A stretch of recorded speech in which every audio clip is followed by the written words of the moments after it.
Hello everyone, welcome back to the channel. Plus 2 Mathematics Revision Series ക്ലാസ്സുകളാണ് നമ്മൾ കഴിഞ്ഞ ദിവസങ്ങളിൽ upload ചെയ്തിരുന്നത്. ഇന്നും റിവിഷൻ ടോപ്പിക് തന്നെയാണ് എടുത്തിരിക്കുന്നത്. നമ്മൾ HSC VHSC mathematics March 2023 question paper solutions ആണ് ചെയ്തുകൊണ്ടിരുന്നത്.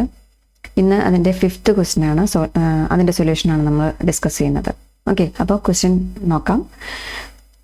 Find the local maxima or the local minima of the function f of x equal to sin x plus cos x 0 less than x less than pi by 2 if it exists. Find the local maxima or local minima എന്ന് ചോദിച്ചേക്കുന്നത്. Function തന്നിട്ടുണ്ട് f of x equal to sin x plus cos x എന്നാണ് തന്നിരിക്കുന്നത്. എക്സിൻ്റെ interval 0ക്കും pi by 2നും ഇടയിലാണ്. അത് exist ചെയ്യുന്നെങ്കിൽ അതിൻ്റെ ഫംഗ്ഷൻ്റെ local maxima അല്ലെങ്കിൽ ലോക്കൽ മിനിമ ഏതാണോ എക്സിസ്റ്റ് ചെയ്യുന്നത് അത് കണ്ടുപിടിക്കാനാണ് പറഞ്ഞേക്കുന്നത്. ഓക്കെ, അപ്പോൾ 3 മാർക്ക് ക്വസ്റ്റ്യൻ ആയിട്ടാണ് ചോദിച്ചിരിക്കുന്നത്. ഇനി ലോക്കൽ മാക്സിമ അല്ലെങ്കിൽ ലോക്കൽ മിനിമ നമ്മൾ പഠിച്ചാണല്ലോ. എങ്ങനെയാണ് ലോക്കൽ മാക്സിമ അല്ലെങ്കിൽ ലോക്കൽ മിനിമ എന്ന് പറഞ്ഞ് കാണുന്നത്? ആദ്യം നമ്മുടെ ഫംഗ്ഷൻ എഫ് ഓഫ് എക്സ് എടുത്തെഴുതുക, അതിൻ്റെ ഫസ്റ്റ് ഡെറിവേറ്റീവ് കാണുക, അതായത് എഫ് ഡാഷ് ഓഫ് എക്സ് കാണുക. അത് കഴിഞ്ഞ് വീണ്ടും ഒന്നുകൂടെ ഡിഫറൻഷ്യേറ്റ് ചെയ്യുക, F double dash of X കാണുക. ഇനി എഫ് ഡാഷ് ഓഫ് എക്സ് 0 ആയിട്ട് ഇക്വേറ്റ് ചെയ്യുമ്പോൾ അതിന് എക്സിൽ ഒരു സൊല്യൂഷൻ കിട്ടും, എക്സിനൊരു വാല്യൂ കിട്ടും. എന്നിട്ട് ആ വാല്യൂ സെക്കൻഡ് ഡെറിവേറ്റീവിൽ സബ്സ്റ്റിറ്റ്യൂട്ട് ചെയ്യുക. സെക്കൻഡ് ഡെറിവേറ്റീവിൽ സബ്സ്റ്റിറ്റ്യൂട്ട് ചെയ്യുമ്പോഴത്തേക്കും കിട്ടുന്ന വാല്യൂ ലെസ് ദാൻ 0 ആണെങ്കിൽ ഫംഗ്ഷന് മാക്സിമം വാല്യൂ ലോക്കൽ മാക്സിമം ആയിരിക്കും ഉണ്ടാവുക. ആ വാല്യൂ ഫംഗ്ഷനിൽ ആ കിട്ടിയ വാല്യൂ സബ്സ്റ്റിറ്റ്യൂട്ട് ചെയ്യുമ്പോൾ എക്സിൻ്റെ വാല്യൂ സബ്സ്റ്റിറ്റ്യൂട്ട് ചെയ്യുമ്പോൾ കിട്ടുന്ന വാല്യൂ ആയിരിക്കും അവിടുത്തെ മാക്സിമം വാല്യൂ എന്ന് പറയുന്നത്. ഓക്കെ, അപ്പോൾ എങ്ങനെയാണ് ചെയ്യുന്നത്? എഫ് ഓഫ് എക്സിൻ്റെ വാല്യൂ ആദ്യം നമുക്ക് എടുത്തെഴുതാം. F of X equal to sine X plus cos X എന്നാണ് തന്നിരിക്കുന്നത്. Okay, sine X plus cos X, എക്സിൻ്റെ വാല്യൂ എവിടെ തൊട്ട് എവിടം വരെയാണ്? 0ക്കും pi by 2നും ഇടയിലാണ് എക്സിൻ്റെ വാല്യൂ. ഓക്കെ, ഇനി ആദ്യം എന്ത് പറഞ്ഞു? എഫ് ഓഫ് എക്സിൻ്റെ ഡെറിവേറ്റീവ് കാണും with respect to X. Function F of എക്സിനെ with respect to X differentiate ചെയ്യണം. എങ്ങനെയാണ് സിമ്പൽ കൊടുക്കണം? എഫ് ഡാഷ് ഓഫ് എക്സ് അല്ലേ, ഒരു തവണ ഡിഫറൻഷ്യേറ്റ് ചെയ്യണം. അപ്പോൾ ഓരോ ഫംഗ്ഷനെയും ഡിഫറൻഷ്യേറ്റ് ചെയ്യണം. ഇവിടെ സൈൻ എക്സ് ഉണ്ട്, അതിൻ്റെ ഡെറിവേറ്റീവ് എഴുതണം. ഇവിടെ കോസ് എക്സ് ഉണ്ട്, അതിൻ്റെ ഡെറിവേറ്റീവ് എഴുതണം. സെപ്പറേറ്റ് എഴുതണം. സൈൻ എക്സിൻ്റെ ഡെറിവേറ്റീവ് എന്താണ്? കോസ് എക്സ് അല്ലേ, കോസ് എക്സ് പ്ലസ്, ഇനി കോസ് എക്സിൻ്റെ ഡെറിവേറ്റീവ് എന്താണ്? മൈനസ് സൈൻ എക്സ് അല്ലേ. അപ്പോൾ ഇതിനെ എനിക്കിങ്ങനെ എഴുതാം, cos X minus sine X എന്ന് എഴുതാം. അതായത് ഫസ്റ്റ് ഡെറിവേറ്റീവ് എനിക്ക് കിട്ടി, എഫ് ഡാഷ് ഓഫ് എക്സ് എനിക്ക് കിട്ടി, cos X minus sine X എന്ന് കിട്ടി. ഇനി അടുത്ത സ്റ്റെപ്പ് എന്താ? ഈ കിട്ടിയ ഫംഗ്ഷനെ വീണ്ടും ഒന്നും കൂടെ ഡിഫറൻഷ്യേറ്റ് ചെയ്യുക വിത്ത് റെസ്പെക്ട് ടു എക്സ്. അപ്പോൾ എന്താ എഴുതേണ്ടത്? ഒന്നുകൂടെ ഡിഫറൻഷ്യേറ്റ് ചെയ്യുമ്പോൾ എഫ് ഡബിൾ ഡാഷ് എന്നാവും. F double dash of X equal to ഈ കിട്ടിയ ഫംഗ്ഷനെ ഒന്നുകൂടെ ഡെറിവേറ്റീവ് കാണാം. കോസ് എക്സിൻ്റെ ഡെറിവേറ്റീവ് എന്തായി? Minus sine X, minus sine X. ഇനി മൈനസ് ഇവിടെ സൈൻ എക്സിൻ്റെ ഡെറിവേറ്റീവ്, സൈൻ എക്സിൻ്റെ ഡെറിവേറ്റീവ് കോസ് എക്സ്, അപ്പോൾ കോസ് എക്സ്. അപ്പോൾ minus sine X minus cos X എന്ന് കിട്ടി. എന്ത്? Second derivative F double dash of X.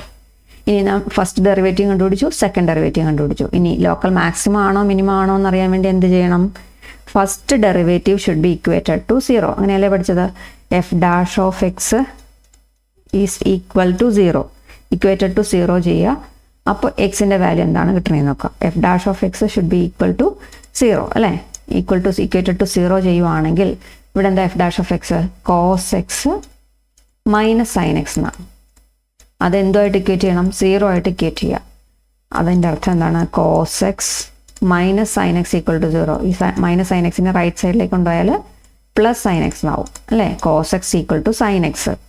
എപ്പോഴാണ് സൈൻ എക്സും കോസ് എക്സും സെയിം ആയിട്ട് വരുന്നത്? നമ്മൾ ആ ടേബിളിൽ പല വാല്യൂസ് എഴുതി പഠിച്ചല്ലേ. 0 ആകുമ്പോൾ ഇത്ര വാല്യൂ, pi by 2 ആകുമ്പോൾ ഇത്ര വാല്യൂ, pi by 4 ആകുമ്പോൾ ഇത്ര വാല്യൂ അല്ലേ, പഠിച്ചതാണ്. അപ്പോൾ ഏത് കേസിലാണ് നമുക്ക് സൈൻ എക്സും കോസ് എക്സും ഒരേ വാല്യൂ കിട്ടിയത്? ഓർമ്മയുണ്ടോ? 1/√2 സൈൻ എക്സിനും കോസ് എക്സിനും 1/√2 വരുന്ന എപ്പോഴാണ്? pi by 4 വരുമ്പോൾ അല്ലേ. 45 വരുമ്പോഴാണ്, 45 ഡിഗ്രി ആംഗിൾ വരുമ്പോഴാണ് കോസ് എക്സും സൈൻ എക്സും ഈക്വൽ ആയിട്ട് വരുന്നത്. അപ്പം ഇവിടെ അതിൻ്റെ അർത്ഥം എന്താ? X equal to pi by 4. F dash of X equal to 0 implies X equal to എന്ത് കിട്ടി? pi by 4 കിട്ടി. ഇനി എന്താ പറഞ്ഞേ? ലോക്കൽ മാക്സിമം ആണോ മിനിമം ആണോ എന്നറിയാൻ വേണ്ടി എന്ത് ചെയ്യണം? അടുത്ത step F dash of X 0 ആയിട്ട് ഇക്വേറ്റ് ചെയ്തപ്പോൾ നമുക്ക് എക്സിൻ്റെ വില കിട്ടി. ഇനി എന്ത് ചെയ്യണം? ഈ എക്സിൻ്റെ വില എഫ് ഡബിൾ ഡാഷ് ഓഫ് എക്സിൽ സബ്സ്റ്റിറ്റ്യൂട്ട് ചെയ്ത് നോക്കുക. Okay, F double dash of X എന്നത് minus sine X minus cos X ആണ്. F double dash of X എന്ന് പറഞ്ഞത് minus sine X minus cos X ആണ്. നമുക്ക് കിട്ടിയ വാല്യൂ ആയ എക്സ് ഈക്വൽ ടു π/4 ഈ ഇക്വേഷനിൽ സബ്സ്റ്റിറ്റ്യൂട്ട് ചെയ്ത് കൊടുക്കണം. അതായത് മൈനസ് സൈൻ π/4 മൈനസ് കോസ് π/4 എന്ന് വരും. സൈൻ π/4ൻ്റെ വാല്യൂ ഇപ്പോൾ നമ്മൾ പറഞ്ഞു 1/√2 അല്ലേ? അപ്പോൾ പുറത്തൊരു മൈനസ് ഉണ്ട്. അപ്പോൾ മൈനസ് 1/√2 മൈനസ് ഈ കോസ് π/4ൻ്റെ വാല്യൂ എന്ത് തന്നെയാണ്? 1/√2 ആണ്. സൈൻ π/4 എന്താണ്? 1/√2. കോസ് π/4 എന്ന് പറഞ്ഞാൽ എന്താണ്? 1/√2. ഓക്കെ, ഇത് പഠിച്ചു വെക്കണേ. ഓക്കെ, അപ്പോൾ മൈനസ് 1/√2 മൈനസ് 1/√2. അപ്പോൾ എന്ത് ചെയ്യാം? √2 ഡിനോമിനേറ്റർ രണ്ടും സെയിം ആണ്, ഒരുമിച്ച് ഞാൻ എടുത്തു. ഇവിടെ ന്യൂമറേറ്ററിൽ എന്താണ്? ഇവിടെ √2 തന്നെ ആകുമ്പോൾ വേറെ ഒരു ഓപ്പറേഷൻ ചെയ്യേണ്ട കാര്യമില്ല. ന്യൂമറേറ്ററിനെ അങ്ങനെ തന്നെ എടുത്തെഴുതി -1. ഇവിടെ ഡിനോമിനേറ്റർ √2 ആയതുകൊണ്ട് വേറെ ഒന്നും ചെയ്യാനില്ല. ഇവിടുത്തെ ന്യൂമറേറ്ററിനെ അങ്ങനെ തന്നെ എടുത്തെഴുതി. ഓക്കെ, അപ്പോൾ -1 കിട്ടി. -1 വാല്യൂ -2. രണ്ട് നെഗറ്റീവ് നമ്പേഴ്സ് തമ്മിൽ ആഡ് ചെയ്യാം. -1 എന്ന് പറഞ്ഞാൽ മീനിങ് എന്താ? -1 പ്ലസ് -1 രണ്ട് നെഗറ്റീവ് നമ്പർ തമ്മിൽ ആഡ് ചെയ്യാനാണ് പറഞ്ഞേക്കുന്നത്. സോ -2 എന്ന് കിട്ടി. -2 ഡിവൈഡഡ് ബൈ √2 എന്ന് വന്നു അല്ലേ? -2 ഡിവൈഡ് ബൈ √2. ഇതിൻ്റെ വാല്യൂ എന്താണ്? -2 divide by √2 plus greater than 0 ആണോ ലെസ് ദാൻ 0 ആണോ വരിക? നെഗറ്റീവ് നമ്പറാണ് അല്ലേ? -2/√2 എന്ന് പറയുന്നത് ഉറപ്പായിട്ട് എന്തായാലും ഗ്രേറ്റർ ദാൻ 0 ആവില്ല. ഇതിൻ്റെ വാല്യൂ എന്താണ്? ലെസ് ദാൻ 0 ആണ്. അപ്പോൾ ലെസ് ദാൻ 0 ആണ്. എഫ് ഡബിൾ ഡാഷ് ഓഫ് എക്സിൻ്റെ വാല്യൂ ലെസ് ദാൻ 0 ആണെങ്കിൽ ഫംഗ്ഷൻ എന്താണ് എക്സിസ്റ്റ് ചെയ്യുന്നത്? മാക്സിമം വാല്യൂ ആണ് എക്സിസ്റ്റ് ചെയ്യുന്നത്. ലോക്കൽ മാക്സിമം ആണ് ഫംഗ്ഷൻ. ലോക്കൽ മാക്സിമം ആയിരിക്കും അല്ലേ? ലോക്കൽ മാക്സിമം ആണ്.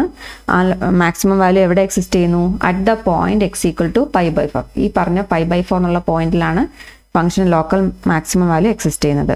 ഓക്കെ, അപ്പോൾ അടുത്ത സ്റ്റെപ്പിൽ എന്താണ്? F of X has a maximum value at X equal to π/4. ഈ π/4ലാണ് മാക്സിമം വാല്യൂ വരുന്നത്. That maximum value equal to F of π/4 അല്ലേ? എഫ് ഓഫ് എക്സിൻ്റെ പ്ലേസിൽ π/4 സബ്സ്റ്റിറ്റ്യൂട്ട് ചെയ്യുക. എഫ് ഓഫ് π/4 ആണ്. എന്തായിരുന്നു എഫ് ഓഫ് എക്സ്? എന്തായിരുന്നു നമുക്ക് തന്നിരുന്ന F of X? Sine X plus cos X ആണ്. അവിടെ എക്സിൻ്റെ പ്ലേസിൽ ഈ π/4 കൊടുക്കുക. അപ്പോൾ സൈൻ π/4 പ്ലസ് കോസ് π/4. മനസ്സിലാവണുണ്ടോ? Sine π/4 plus cos π/4. സൈൻ π/4 ഇപ്പോൾ കുറച്ച് മുമ്പ് എഴുതിയുള്ളൂ 1/√2 അല്ലേ? കോസ് π/4 ഇപ്പോൾ എഴുതിയുള്ളൂ √2 1/√2. 1/√2 പ്ലസ് 1/√2 എന്താണ്? 2/√2. ഇനി ഇതിനെ വേണേ ഈ 2/√2 എന്നുള്ള വാല്യൂവിനെ എനിക്ക് ഒരു √2 കൊണ്ട് മൾട്ടിപ്ലൈ ചെയ്തു, √2 കൊണ്ട് ഡിവൈഡ് ചെയ്തു. ഓക്കെ, അപ്പോൾ √2 കൂടെ മൾട്ടിപ്ലൈ ചെയ്താൽ ഈ 2 ക്യാൻസൽ ചെയ്ത് കളയാം. എനിക്ക് √2 എന്ന് മാത്രം എഴുതാൻ വാല്യൂ. മനസ്സിലായ ഓപ്പറേഷൻ? ഒന്നുകിൽ ഇങ്ങനെ ചെയ്യാം, അതല്ലേ ഒന്നുകിൽ ഇങ്ങനെ ചെയ്യാം. എനിക്ക് താഴത്തെ √2നെ കളയാൻ വേണ്ടി ഞാൻ √2 കൊണ്ട് മൾട്ടിപ്ലൈ ചെയ്തു, ഡിവൈഡ് ചെയ്തു. ഓക്കെ, എന്നിട്ട് ഈ √2 കൂടെ എന്താവും? താഴെ ഒരു 2 വരും. ആ 2 ഇവിടെ മുകളിലത്തെ 2 കൂടെ തമ്മിൽ കട്ട് ചെയ്ത് കളഞ്ഞു. ബാക്കി വരുന്നത് √2. ഇനി അതല്ലെങ്കിൽ ചെയ്യാവുന്നത് ഈ 2/√2 എന്നല്ലേ, നമുക്ക് 2നെ എങ്ങനെ എഴുതാം? √2 × √2 എന്ന് എഴുതാമല്ലോ. 2നെ താഴെ ഒരു √2 ഉണ്ട്. ഈ √2 ക്യാൻസൽ ചെയ്താലും നമുക്ക് √2 എന്ന് എഴുതാം. ഇങ്ങനെ രണ്ട് രീതിയിലും ചെയ്യാം. അപ്പോൾ ഒന്ന് ഷോർട്ടാക്കിയെന്ന് മാത്രമേ ഉള്ളൂ. ഇതുപോലെ എഴുതണം എന്നൊന്നുമില്ല. 2/√2 എന്ന് എഴുതാലും നിങ്ങൾക്ക് മാർക്ക് വരും. അപ്പോൾ 2/√2 ഈക്വൽ ടു √2. ഇതാണ് നമ്മുടെ ആൻസർ. അപ്പോൾ മനസ്സിലായെന്ന് വിചാരിക്കുന്നു. നമ്മുടെ ചാനൽ ആദ്യമായിട്ടാണ് നിങ്ങൾ കാണണമെങ്കിൽ ഒന്ന് സബ്സ്ക്രൈബ് ചെയ്ത് സപ്പോർട്ട് ചെയ്യുക. നിങ്ങളുടെ ഫ്രണ്ട്സിനൊന്ന് ഷെയർ ചെയ്ത് കൊടുക്കുക. അതുപോലെ ഡൗട്ട്സ് എന്തെങ്കിലും ഉണ്ടെങ്കിൽ കമൻറ്റായിട്ട് ചോദിക്കുക. ഏതെങ്കിലും പ്രത്യേക ടോപ്പിക്ക് നിങ്ങൾക്ക് ക്ലാസ് എടുത്ത് തരണം എന്നുണ്ടെങ്കിൽ അതും നിങ്ങൾക്ക് മെൻഷൻ ചെയ്യാം. ഓക്കെ, അപ്പോൾ ലൈക്ക് ചെയ്യുക, ഷെയർ ചെയ്യുക. ഇഷ്ടപ്പെടുവാണെങ്കിൽ ലൈക്ക് ചെയ്യുക. അതുപോലെ തന്നെ സബ്സ്ക്രൈബ് ചെയ്യുക, ഷെയർ ചെയ്യുക. Thank you.